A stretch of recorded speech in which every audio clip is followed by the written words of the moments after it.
What promised to be unforgettable quickly unraveled. Morgan Freeman, the man, the voice, the legend, was poised to share a lifetime of wisdom. It should have been pure gold. Stories, insight, perspective. Instead, the interview dissolved into shallow chatter and ended abruptly, leaving viewers stunned and shortchanged. But when the hosts tried to stir up scandal, Freeman didn't take the bait. With calm, unshakable authority, he shut it down. No anger, no theatrics, just presence. And the way he did it is something you won't forget. One of those people who's very, very interested in this subject, life on the planet. You understand that today, life on the planet is in a little bit of trouble. And we're the cause of it. That's right. There have been, if I remember correctly, 6 extinction-level events on the planet since life began. I mean, 6 times. Large portions of life. Not human life we're talking. We're talking just life. Gone, destroyed. We're headed for... On stage, Morgan Freeman introduced Life on Our Planet, Netflix's sweeping journey through Earth's history of survival and renewal. From ancient creatures to mass extinctions, it's not just a documentary, it's perspective. Freeman doesn't peddle fear. He offers clarity, reminding us that Earth's cycles began long before humanity. His voice, measured, steady, reflective, brings calm where others would so panic. But just as the conversation found its flow, Joy Behar interrupted, and the moment unraveled. Well, it's tenacious if we would just leave it alone. Leave it alone. And the human interruption of all of that is what's causing all the problems. I hope that it's not too late. But let me ask you this, Jeff. Seeing the rise and fall of all these species, because some are coming in too, right? And many are leaving the planet. Did that change your perspective on life? My perspective on life? I don't think it changed my perspective. It just enhanced it.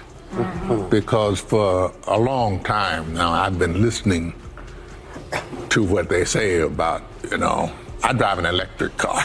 Freeman's face said it all, steady eyes, a faint smile, and a presence that hushed the room without a single word. When Joy erupted in outrage, he never raised his voice. His calm, deliberate response struck harder than any outburst could. For years, the media has hammered climate alarms. Like a worn-out siren, no one hears anymore. Remember the 2019 warning from 11,000 scientists? The headline screamed, catastrophe, but the fine print was about higher taxes, less meat, and fewer children. Freeman's quiet defiance sliced through the noise.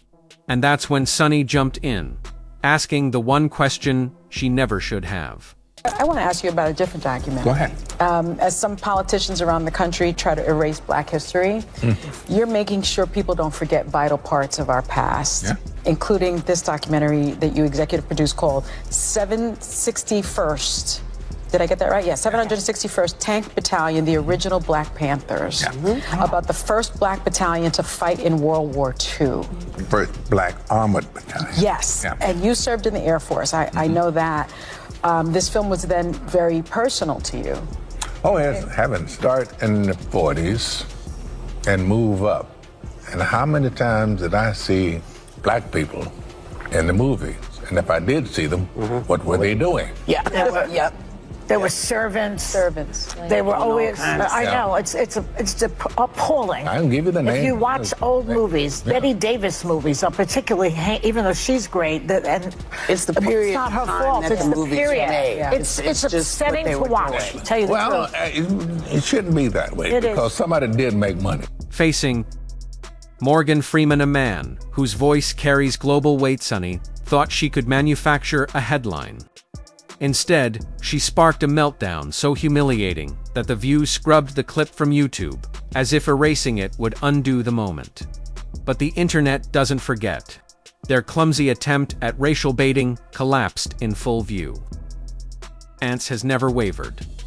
Black history is American history, and his call is for unity, not division. Sonny dismissed it. Joy unraveled. Whoopi tried her usual rescue act. But by then, the damage was done and there was no taking it back. That's the time. Now look at today, things are, we're always in flux. Yeah. Always. But we've always been here. Yeah. Fluxing out. Flux. Exactly. I had a question, but we run out of time. Listen, this is extraordinary, this documentary. Oh, yeah. Then came the oldest cop-out in television. We're out of time. Really. Cutting off Morgan Freeman after barely 6 hurried minutes. That's not scheduling, it's sabotage. One of Hollywood's most powerful voices was given less airtime than a throwaway viral skit. The segment disappeared online, along with any chance for real depth. But Freeman didn't let it end there. He carried his message to the Oxford Union, proving just how badly The View missed the moment. This wasn't just an interview, it was the week's must-watch event. I think there is an issue of race in Hollywood. Somewhere back there in the 70s, the decision was made by almost all and sundry that we have to start open casting. Now, if you look on television, you pretty much see the range of cultural, that's not the right word because we all belong to the same culture. We just, anyway, but you see everybody. And I think that Hollywood learned in the 70s, all right, here's reality.